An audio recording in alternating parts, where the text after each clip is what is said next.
Olá, bom dia a todos que nos assistem. Estamos aqui hoje novamente reunidos para o segundo dia da reunião do PMO de outubro de 2023, nessa sexta-feira, dia 29 de setembro de 2023. Vou relembrar brevemente aqui a nossa agenda, só um segundo para compartilhar.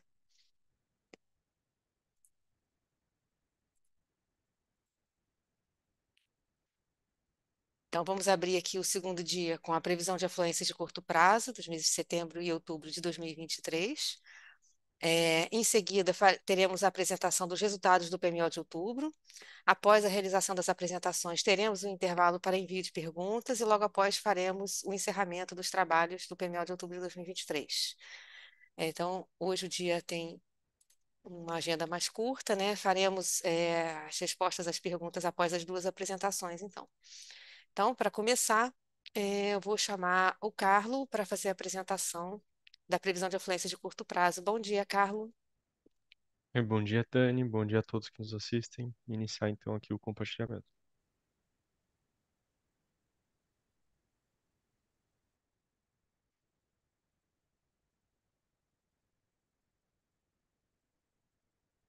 Ok, então iniciando agora a apresentação da previsão de afluência de curto prazo para outubro e novembro de 2023, iniciando pelo subsistema Sudeste.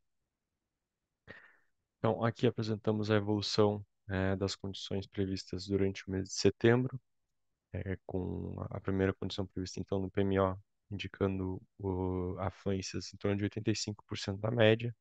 Esse valor flutuou um pouco, variando até 90%, e agora a última previsão indica um fechamento estimado em 87%, correspondendo ao 38º menor do histórico para setembro. Passando para as previsões, então, para o mês de outubro, temos aqui, então, a previsão indicando um fechamento da MLT em 76% da MLT, que corresponde ao 22º menor do histórico. Passando para o acompanhamento das zonas das bacias que pertencem a esse subsistema. Então, aqui já na bacia do Rio Grande, percebemos que a previsão diária já indica um aumento nessas afluências desse subsistema, seguido, então, de uma leve diminuição, e na última semana, então, voltam a aumentar. A previsão de fechamento para essa bacia fica em 71% da MLT. Passando para a bacia do Rio Paranaíba, também as previsões indicam um aumento nas afluências para essa bacia, e seguido de uma diminuição até aqui a segunda semana prevista, quando volta a aumentar. Então, a previsão de fechamento fica em 55% da MLT.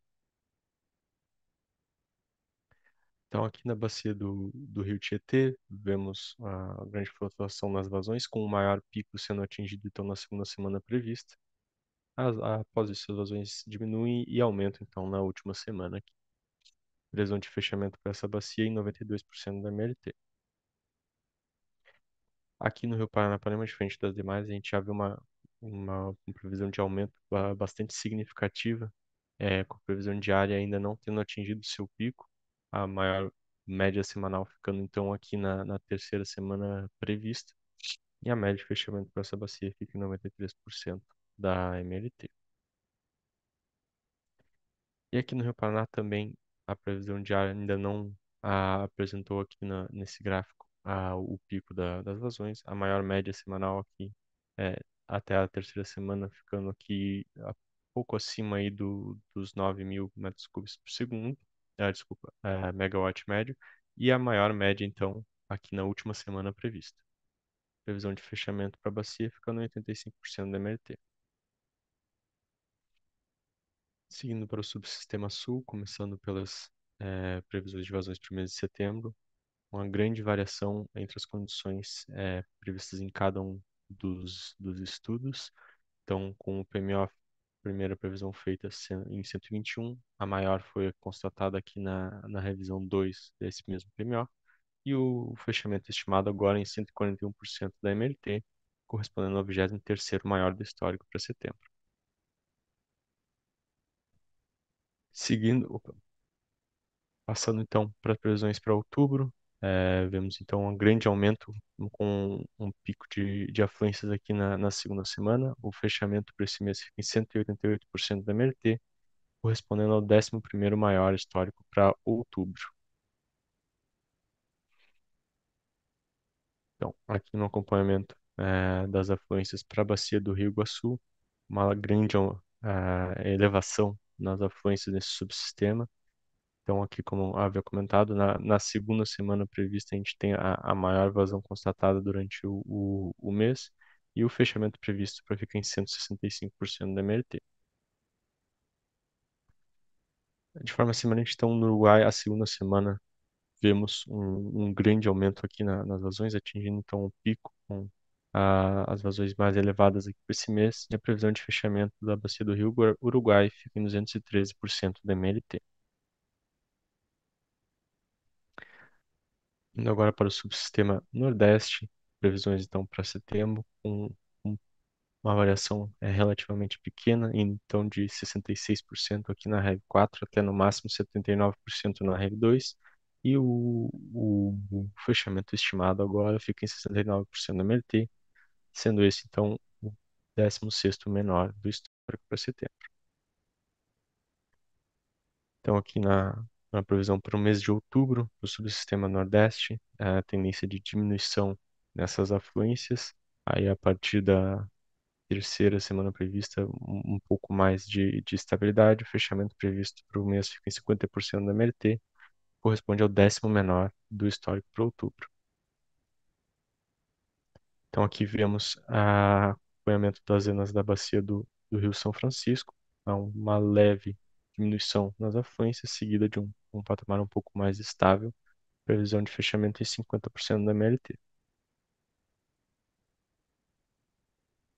Seguindo para o subsistema norte, iniciando pelas previsões para o mês de setembro, então, previsões variando de 62% no PMO, nessa menor, para 75% a maior previsão feita aqui, sendo já o mês estimado, que corresponde ao 10º menor do histórico para setembro.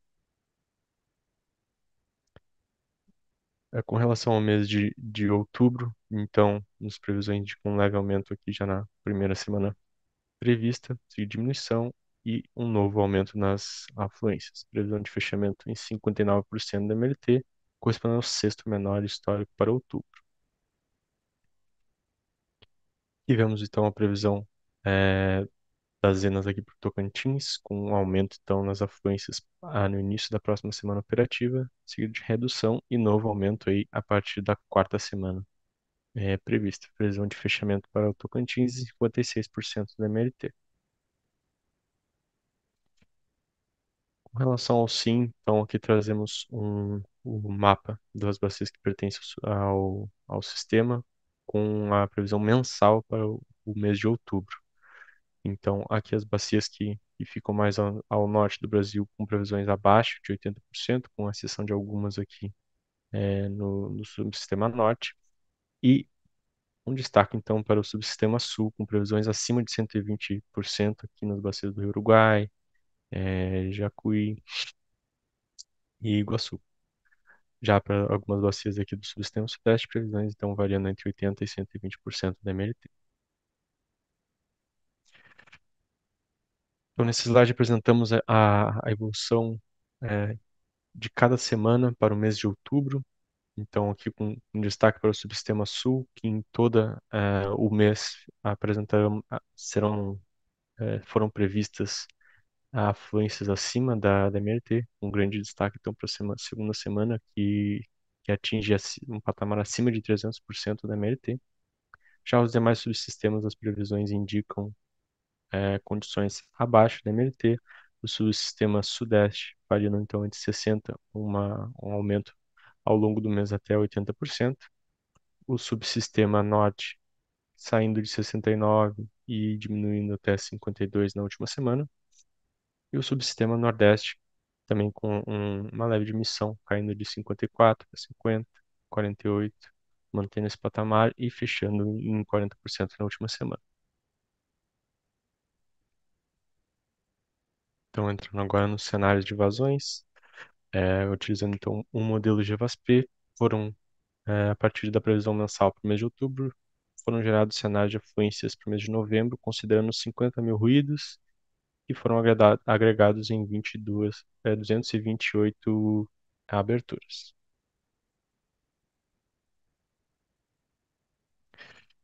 Então, iniciando aqui para o subsistema Sudeste, vemos aqui que cerca de 72% dos cenários apresentarão condições abaixo de 90% da MLT, com o restante apresentando um pouco menos de 30% aí acima de 90%.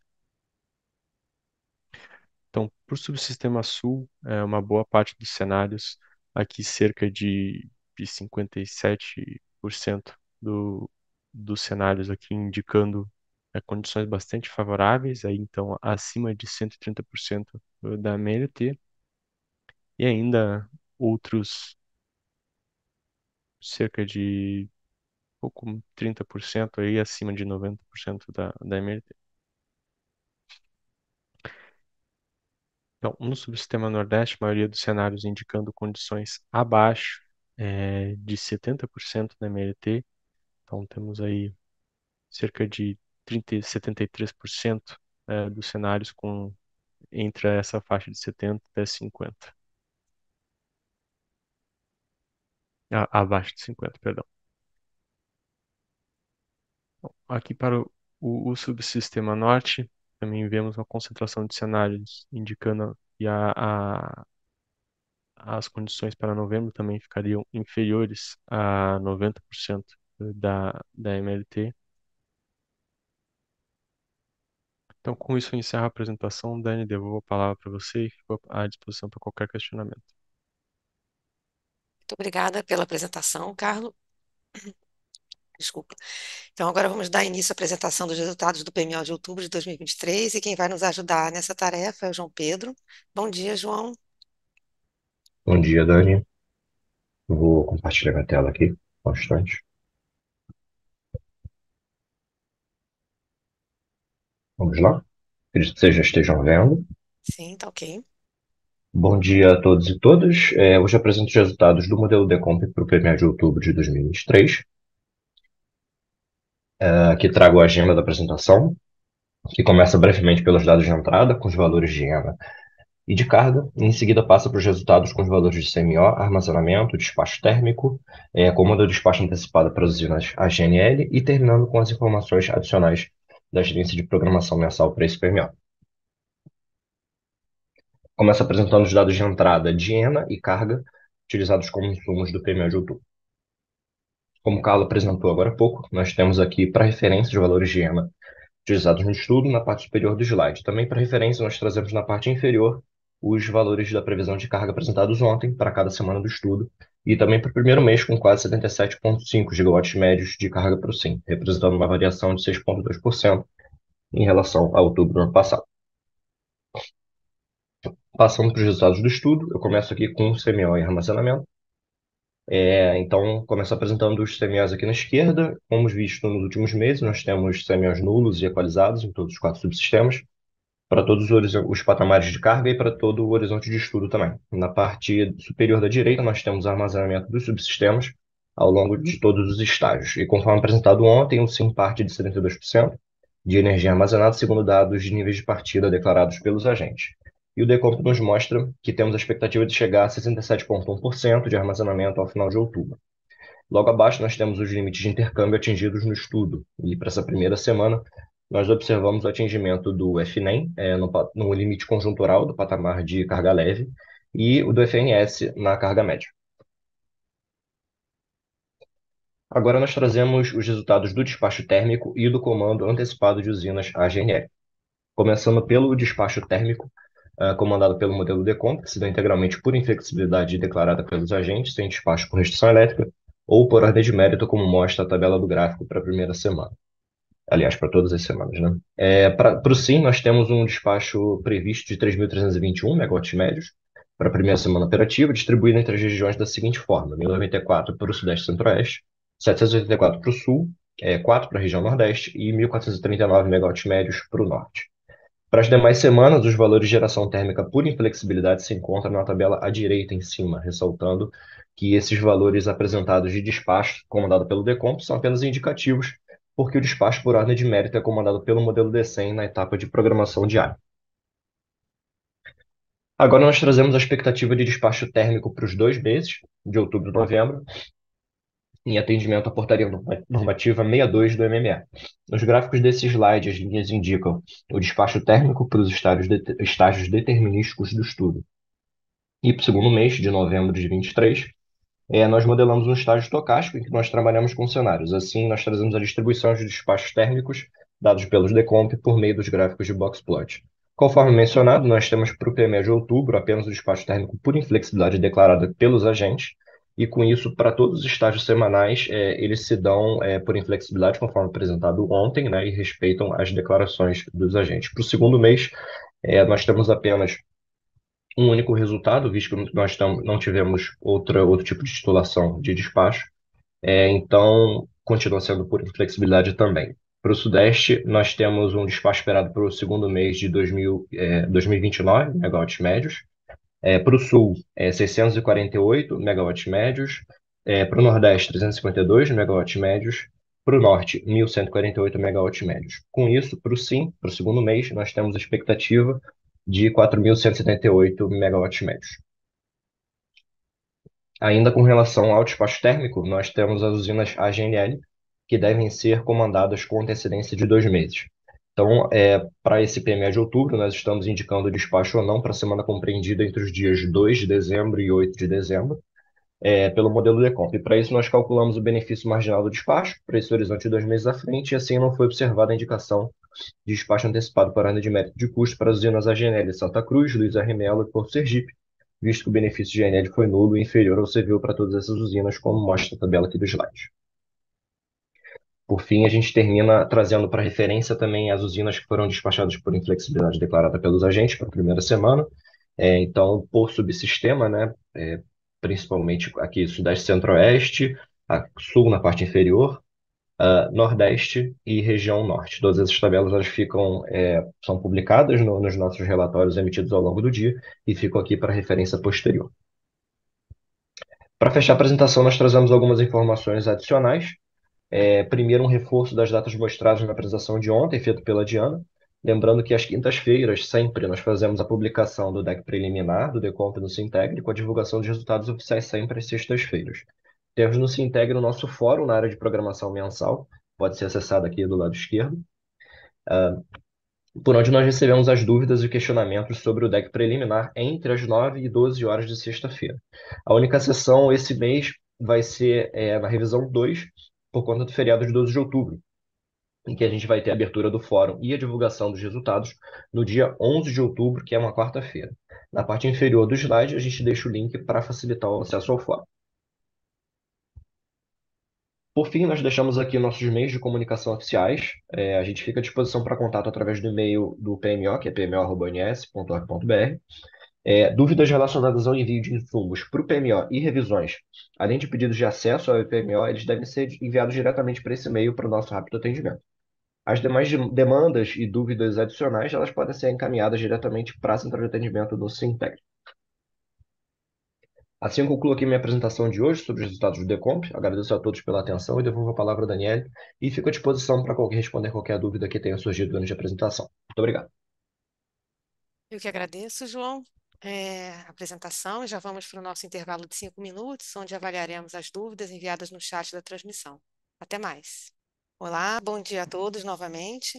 Retornamos aqui do nosso intervalo. Nós temos uma pergunta que tinha sido até enviada ontem, eu comentei que ia responder hoje, que foi enviada pelo Fábio Pinto, da Energisa. Pergunta é a seguinte: boa tarde. No relatório executivo da programação diária da operação eletroenergética de hoje, especificamente em relação ao item 4, que trata da disponibilidade de potência das usinas hidrelétricas no horário de balanço de potência, percebi que a usina de Belo Monte, entre outras, não está apresentada. Gostaria de saber se tem algum motivo. Obrigado. Para responder essa pergunta, eu peço apoio ao Diogo. Bom dia, Diogo. Bom dia, Dani. Bom dia a todos e todas. Fábio, a questão é que as usinas que estão relacionadas no RAPDOI são as usinas que fazem parte de um conjunto que a gente chama de usinas para o FPM, né? Folga de potência monitorada. As usinas que estão nesse conjunto são usinas com maior controlabilidade, despachabilidade, né? que são utilizadas para manter uma reserva, para fazer frente à reserva da sala de controle, né? E aí, havendo, né, algum grande distúrbio, alguma variação de carga ou de renováveis ou desligamentos, né, o tempo real ele vai poder utilizar essas usinas para aumentar a geração.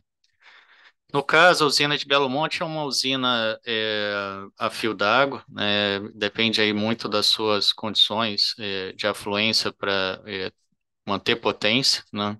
Então, é uma usina que a gente não inclui nesse grupo, né? A gente não considera ela uma usina para fazer reserva, sim uma usina que, quando tem água, a gente está gerando para fazer o atendimento à carga. Era isso, Dani. Ok, muito obrigada, Diogo.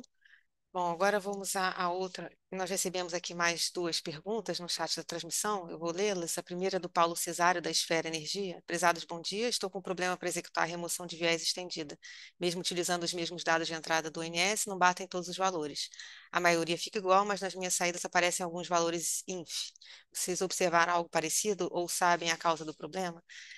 Paulo, eu agradeço a pergunta e vou te pedir que encaminhe essa dúvida à nossa central de relacionamento, porque agora, no momento, não estamos com a equipe aqui de meteorologia aqui para te esclarecer essa dúvida.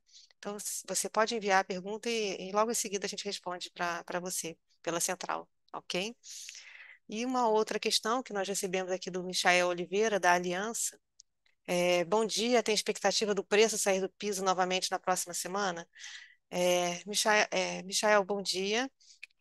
Essas dúvidas sobre o PLD, algumas dúvidas sobre o formato de cálculo do PLD, a gente tirou ontem, na reunião de ontem, com a presença da CCE, né, nosso convidado na reunião do PMO foi o Humberto, ele esteve aqui ontem, e esclareceu algumas dúvidas.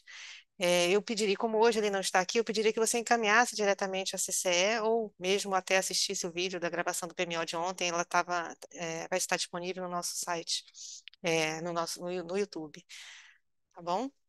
Então, essas eram as perguntas que nós recebemos por hoje. Vou dar sequência aqui ao encaminhamento da reunião. Então, para finalizar os trabalhos, vou compartilhar aqui uma informação sobre a ata do PMO. Só um segundo. Em relação à ata do PMO, nós mudamos um pouco a dinâmica a partir desse mês. Eu não farei a leitura aqui, mas na reunião. As contribuições, a ata está publicada nesse link, nesse primeiro link nós temos o histórico de produtos, né, da ata, onde fica o local onde fica publicada a ata. Nesse QR Code já está apontando diretamente para a ata da reunião do PMO de outubro, então vocês podem acessá-lo aqui diretamente por esse QR Code.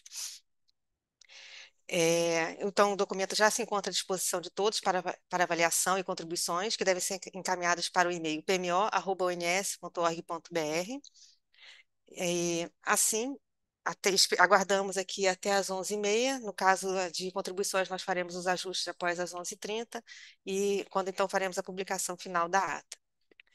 Essas eram as considerações finais. Vou parar aqui o compartilhamento. Então, aguardamos então até às 11h30 algum comentário na ata enviado por e-mail pmo@ons.org.br.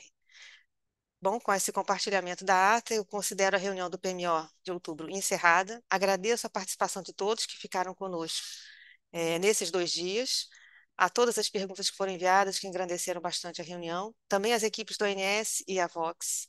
Lembro que na semana que vem, na próxima sexta-feira, dia 6 de outubro, retornamos com as reuniões semanais da programação, que ocorrem sempre às 15 horas.